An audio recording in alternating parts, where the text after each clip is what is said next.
Assalamu алейкум жигиттер.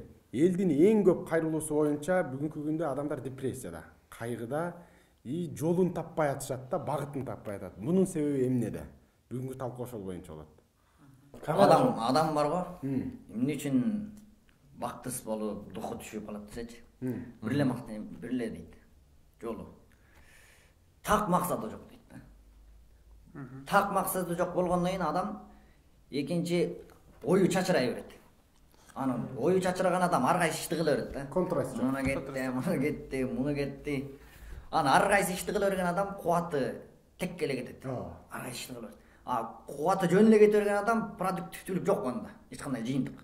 Же мындай ийгилик жок, же мындай. Анан ийгилик жок болгондон кийин ал отурат да. Чөктү. Жалкоо болду, жалкоо болгондон кийин бардык жаман адаттар башталат. Ичет, же башка кетип калат да. Анан бактысыз ошондон. Ошон үчүн эң биринчи оңой жолу так максат коюш керек. Максат. Жөн айта берет мен максатым бар деп элечи. Бирок так эмес да адамдар. Так максат кой. Максатты кантип коет десе, өзүңдүн элүү ой тренингке барасың, эмне окуу жай бар. Өзүңдүн колуңан келген, сага дайым дем күч берген, адал, адамдарга пайдалуу иш максат кой дейт да. Ошондой. Кээ бир иштер сага жагышы мүмкүн, максат койдуң да. Бирок ал элге пайдалуу эмес да. Сен бир нерсе сатам деп атасың, же эмесиң, бирок элге пайдалуу эмес ал. Сен бизнесиң жүрбөй калат. Элге да пайдалуу, иши адал. Мусулмандар үчүн адал коюш керек. Алланын ыраазы. Анан болду.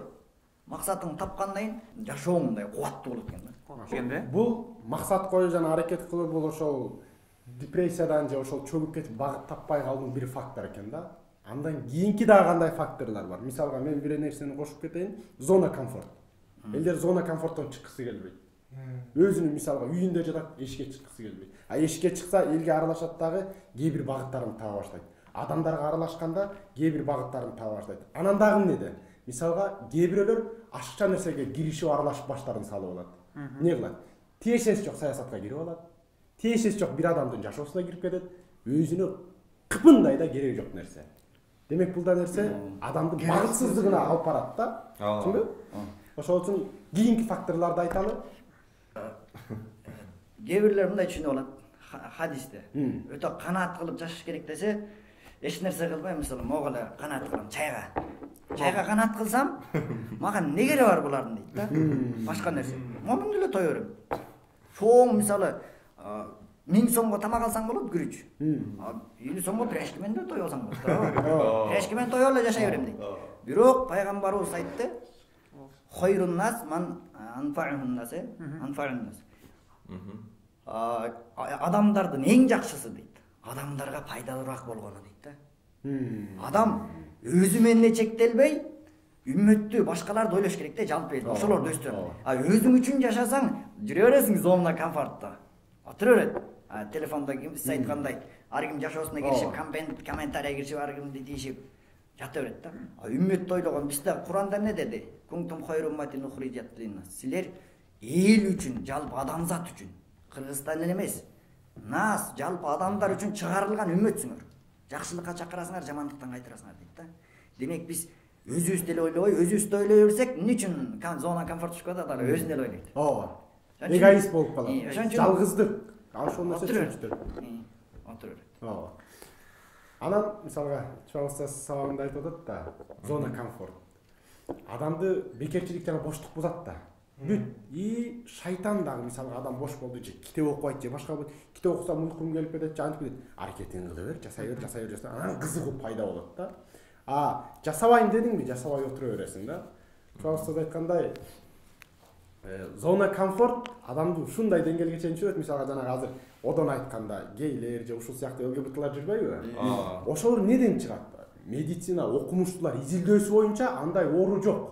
Андай табиятынан болуп калды деген нерсе жок. Алар жөн эле зона комфорттон чыкпай калып, анан мен ушундай болсом керек, мен ушундаймын деген чечим чыгарып алат. Чоңуста сабагында күлкүлүү кылып айтат. Ошондой адамдарды айылга алып баргыла дейт. Бир-эки уйга айтасың. Уй, куйругун серпип туруп башка чапсын деп. Ошондо өмүрү гей болгусу келбей калат. Эркек кылыш керек да, эркек кылыш керек. Эмеде жата бербе? Алар эмне кылды? Телефон эме кылды. Несин кааласа ата-энеси алып берет, жасайт. ай сен жок менин балам деп жалгызым айтып минтет дагы аны лох кылып койду. Катуу айткандачы. Ал негизи жашоо ушундай экен деп гана түшүнүп калат да. Ал мен ушундаймын деген. Максат баягы эмесе. Жана шайтан ойго шайтан мисалы колдон тартып сен ушундайсың дебейт да, көзгө көрүнүп келбейт. Ал ойдон иштейт. Ойго салат. Ойго салат дагы сен ушундайсың дейт, барып тиги баш так пустой болсо. Ушундай экен, акыры ошол чечимге келет да, мен ушундай экенмин деп туруп, шайтанга дос болуп кете турган болот. Аны эмне кылыш керек? Эмгек менен сындырыш керек болот. Кыргызыбызда жакшы сөз бар го. Жаман тирлерди, зыяндуу иштеги негативтерди эмгек менен чыгарат. Эл эмгектен жер жебейт. Эл эмгегин жер жебейт дейт. Эмгек кылган адам сөзсүз бир жыйынтыкка чыгат. Мисалга биздин деле бул иш чара ошодон башталды да. Сөт Чуа устаздагынан эң өмүрүнүн аяк жагында эмне деди? Баяндар көп болду, сөздөр көп болуп кетип атат. Элдер амал кылса экен деп атат да. Биздин бул жерде чогулуп айтканыбызда маселе амалдын үстүндө. Иш жүзүндө ашыруу. Мисалы көбү сурайт, амал деген эмне? Көбү мындай сөздүк маанисин билбейт экен. Иш жүзүнө ашыруу. Жөн эле сүйлөй берип асмандан төбөдөн алып сүйлөй берүү эмес, иш жүзүндө жасоо. Сөздөрүңүздөрдү угуп жыйынтыгын караса баардыгы ойдон башталат экен да. Ой бул сөздү пайда кылат. Адам эмнени ойлосо, ошону сөз жүзүндө сүйлөйт. Анан сөз бул адатты пайда кылат. Сөз бул иш жүзүнө айланат да. Сөз сүйлөгөн адам иш жүзүнө кылат. Иш жүзүндө адам адатка айланат. Адат жашоону көрсөтөт да. Демек бул жерде анан кыргызда жакшы макал бар го. Көз коркок, кол батыр. Жана сиз айткан эмечи, зона комфорта. Адам эмне кылыш, мисалы, бир жерге гүл экпесе, ошол жерге тикенек чыгат, чөп чыгат да. Демек, мисалы, арыдан чоң сабак алыш керек да. Ары. Мисалы, эртең менен турат, күн чыгат. Эмне кылышын билет да, ал бал алып келиш керек гүлдөрдөн балын алып келиш керек. Ошондой эле адамдар эртең менен туруп эмне кылышын билбегени үчүн уктаган ага маанилүүрөөк. Зона комфорт. Ага маанилүүрөөк, уктаган маанилүүрөөк.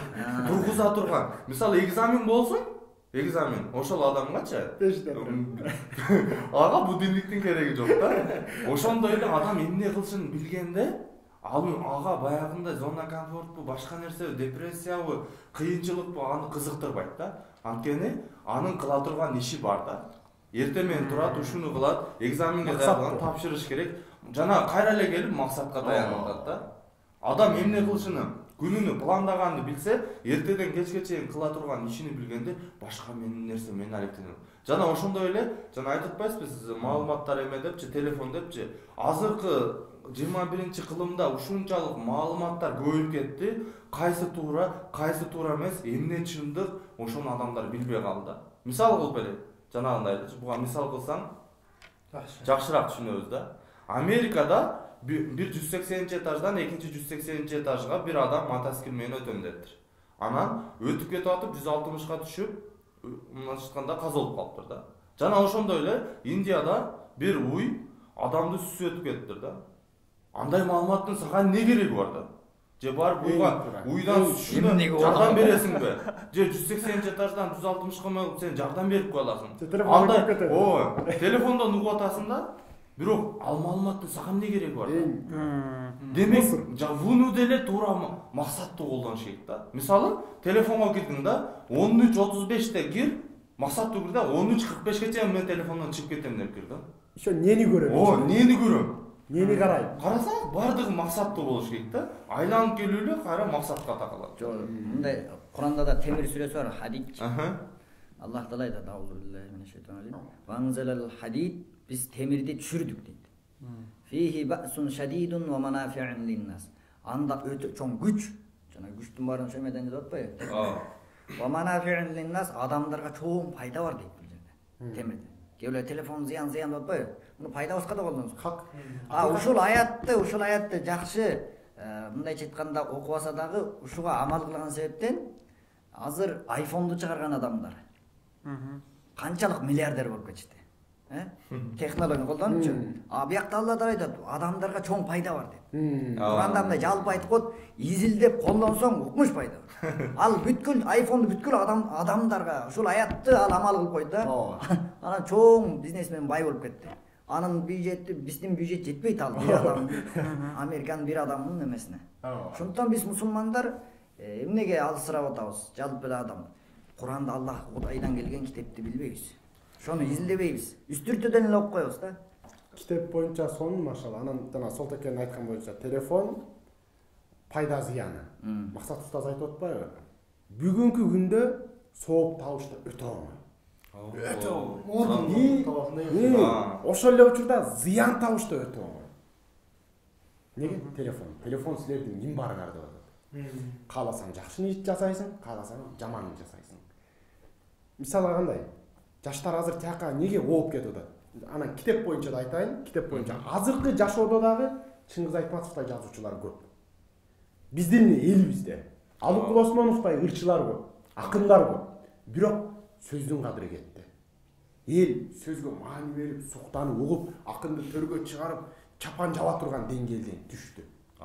Маанисиздик мода болуп атат да. Не болду? Секирип чыга калат, ой баары эме кылат, же бирдекесин өртөп ийет, баары карайт. А бирок улуу нерсени жазса, комментарий да жок, лайк дагы жок, кызыкпайт да.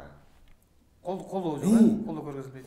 Бул мындай менин пикиримде да башка өлкөлөрдүн идеологиябызды талкалап атканы, эс акылыбызды талкалап атканы. Телефонду кармайсың, маңкурттай эле отура бересиң. Жок. Орду менен не көрүп атасың, не жасап атасың ошондо. А болбосо ошондой улуу адамдар азыр деле мисалга Надырбек Алымбеков деген укмуш акын, жазуучу агайыбыз бар. Деңгели аябай күчтүү. А бирок аны көбү мындай как учурундагыдай Чыңгыз Айтматовдай, учурундагыдай Алыкул Осмоновдай деңгээлге көтөрүп мактай албайт да. Неге? Анткени сөздүн кадыры кетип атат. Акындарыбыз бар. Токтогул Сатылганов атабыздай, Барпы атабыздай деңгээлдеги акындарыбыз бар. Бирок алар ошол деңгээлде көтөрүлбөйт да азыр. Себеп сөздүн кадыры кетип атат. Ошол эле учурда мисалга биздин башкы темабыз элдин духу эмнеден түшүп атат. Адамдар эң негизги көйгөйүбүз биздин бүгүн өзүбүздү тааныбай атабыз. Ата бабабыз ким? Анан эң көйгөйдүү нерсе ошол сырткы мамлекеттер бизге ошол биздин ата бабаларыбыздын салт санасын, руханий духун караңгылык көрсөтүп атат. Булар мынтип жүрүшкөн, булар катып айтайын, тупой болуп жүрүшкөн, эч нерсе билген эмес, көчмөн болуп жүрүшкөн кылып, эч бир мындай сабатсыз бирөөнү көрсөтөт. А бирок Оозеки чыгармаларыбыз жан дүйнөбүздү ача турган, эс акылыбызды толтура турган, ыйманыбызды бекемдей турган, ошондой эле улуу кыргыз каганатын кура турган деңгээлге жеткирген да. Жок, тарых боюнча жакшы айтпаңыз да. Манас бабабыз 12 жашында, 9 жашында эме Ошбурга жиберсе, Жакып өтө тентек кылып атат, бир аз токтосун деп. Азыр каты Кой кайтартканга жиберет. Ошондо жүрсүн деп, бышсын депчи.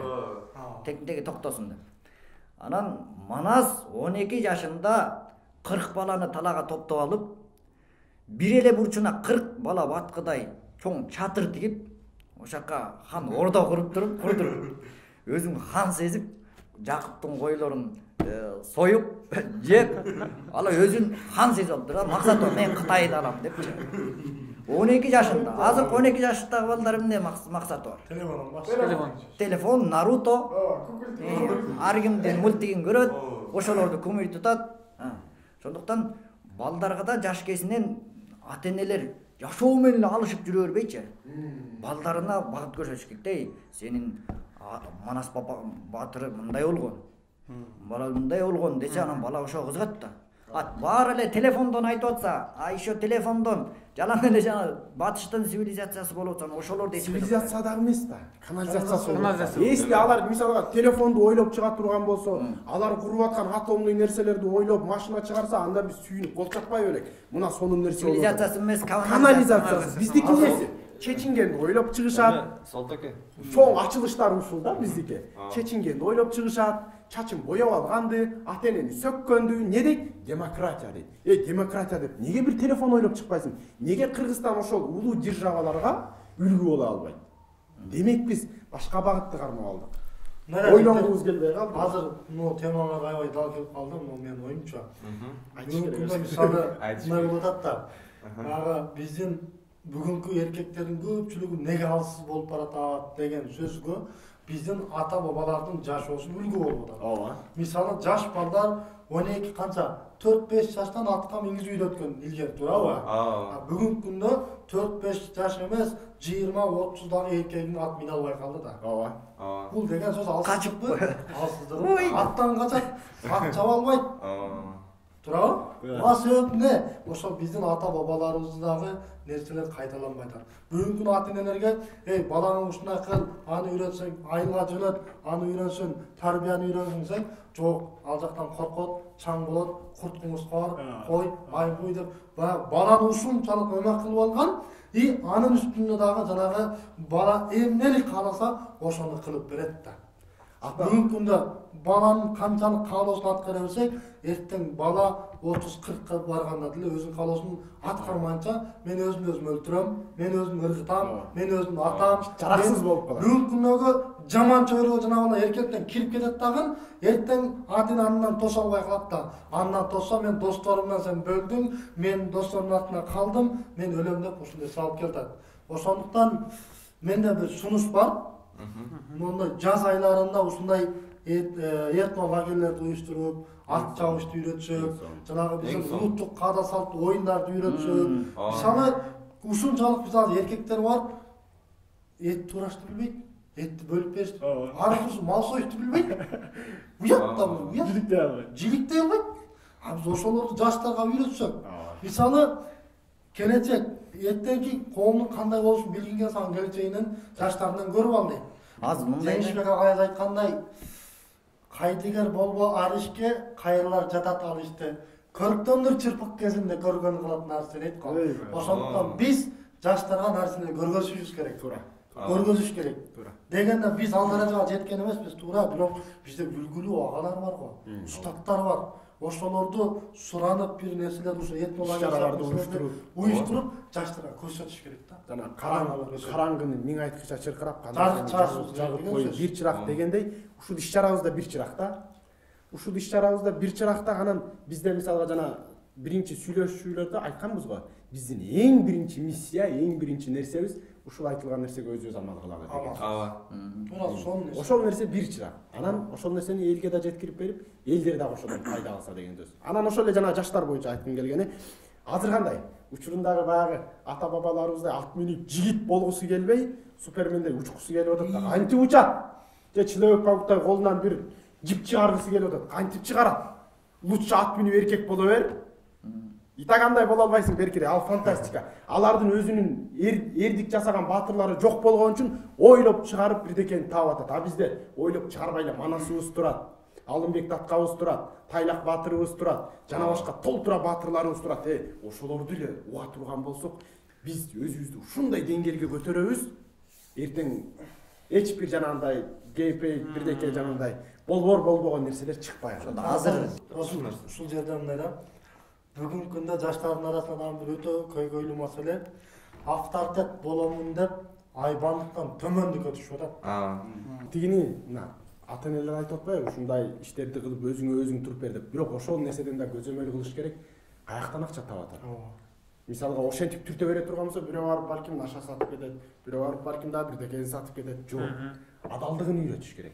Ыйманына бекем караш керек. Анан ошондо ал адал тауып, өзүмө адал болсун, үй бүлөм адал жесин деген принцип менен жашай баштайт да. Ошол жагына ата энелер көңүл буруш керек. Анан эле жанагы айткандай, ата энелер ушул туура ата энелер иштеп дагы тиге да жетиш керек. Жетишсе болот. Просто кандай, мисалга, Идрис агай айтат го, сен үйүңө келдиңби? Телефонуңду пут чечкен жерге чечип, телефонуңду өчүрүп туруп анан кир дейт. Үйдө балдарың күтүп атат, үйдө сен менен сүйлөшөм деген аялың күтүп атат дейт. А сен киресиң, мисалга азыр эң көйгөйлүү нерсе, мага көбүнчө улуу эжелер, улуу ата энелер да жазат да. Күйөөм келет, күйөөсү, бала чакасы бар, күйөөсү келет, телефон менен игра ойноп жатат экен. Баласы ар жакта ыйлайт. Турчу деп коет. Башым орточу, мынаны күтүп алайынчы деп атып, саат канча бир топ келет, тигилери уктайт. Баласы тирүүлөй жетим болот. Атасына мээрим. Ошол үчүн балага көңүл телефонду азыраак эме кылып, бала менен баладай ойноп, өзүнүн көңүлү ачылып, үй бүлөсүнө пайгамбарыбыз айтат го, силердин эң жакшыңар үй бүлөсүнө жакшы мамиле кылганыңар. Sen келесиң дагы бачыңан жеткенден кийин телефондон кирип жатып аласың, балаңа көңүл бурбайсың деп. Анан эртең 10 жылдан кийин ата-энелер чыгат. Мен балам укпай атат, мен балам мени укпай ынак кетти, мындай кылып кетти, айтканды кылбай койду. Анын себеби эмне болду? Өзү күнөөлүү. Телефон батинкага эмес, чөнтөк менен барып играмен отуруп алган нерсе болуп атат. Жанагы айтылган темаларда адам биринчи өзү амал кылыш керек экен да. Азыркы учурда интернет тармагын карай турган болсок, негизи эле баягы соцсетти карай турган болсок, бүт баарында 10 блогер болсо 9у жакшы сөз сүйлөп, же болбосо баягы диний тармакта, же болбосо баягы жакшы жакта иш алып барат да. Эми ошентип айта берип кулагыбыз тойду. Кулак тойду. Бирок көз ачка. Курсагыбыз ток, төшүбүз ачка да.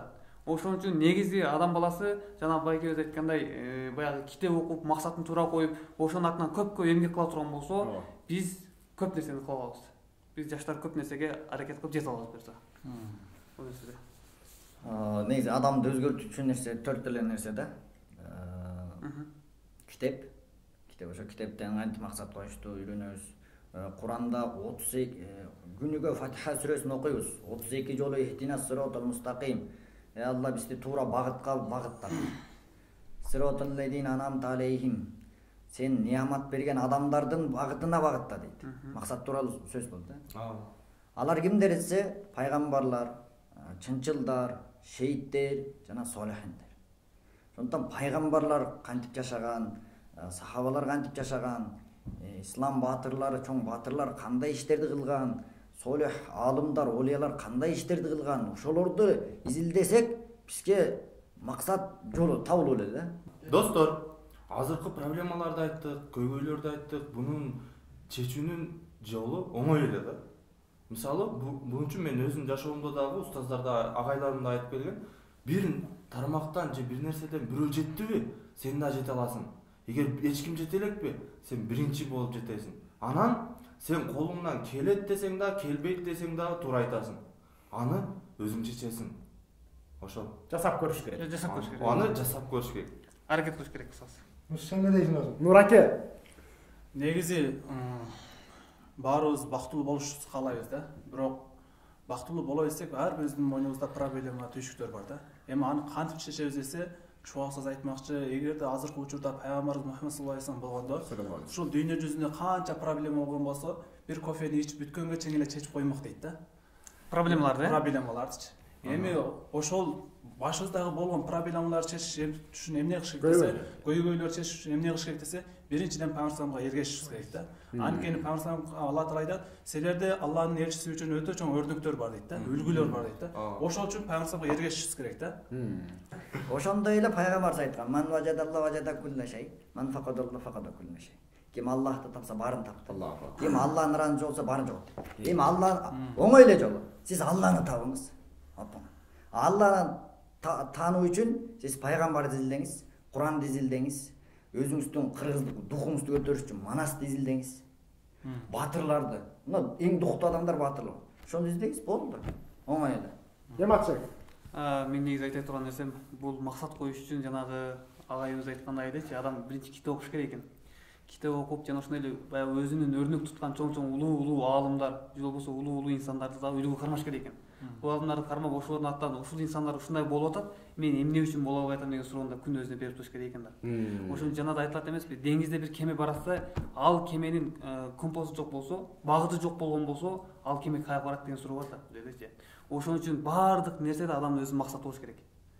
Бүт нерседе максат койгон болсо, ошол кеме дагы бир максат койгон болсо, ошол максатына жетет. Эгер максат жок болсо, шамал ар жака айдаса ар жака кетет, кайра бер жака айдаса, шамал кеме кайра бер жака келет. Ошон үчүн биз эң негизиси максатты туура коюшубуз керек. Бүт жерде максатыбыз болуш керек. Аракет кылыш керек. Айман Бул көйгөйлөрдүн мындай комфорттон чыга турган эң оңой эле жолу болбогон нерсеге баш бакпаш керек да. Тиешеси жок нерсеге баш бакпаш керек. Аны жашоосуң деп алсаң не кыласың? Тактап айтканда, пайдалуу бир нерсе барбы? Ошол менен алектен, анткени кыргызда сол макал бар эмеспи? Кыбыраган кырашат. Мисалы мен жетпейм, андай күчүм жетпейт да, жок, андай эмес. Бир аз кылып кой. 10 күндө жете турган нерсеге сен 100 күндө жет, бирок кыбырак болсо да жетесиң ал нерсеге.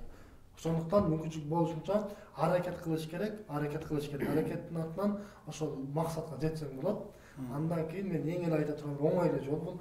Болбогон нерсеге, тиешеси жок нерселерге көп баш салып, кийгилишпей эле коюш керек да. Ошондо жүрөк тынчтанат. Андай көйгөйлөрдөн арылат деген сөз. Эми оңой эле жолу. Китепти кантип оңой эле окуйм. Болду, китепти аласың, Чубак устаз айткандай ачып эле окуй бересиң. Оңой эле жолу. Көйгөй ашырма, ой бул китепти качан бүтөм, жок сен качан бүтөм эмес, китепти ачып болду. Оңой эле. Анан ата бабалардын ким экенин таануу.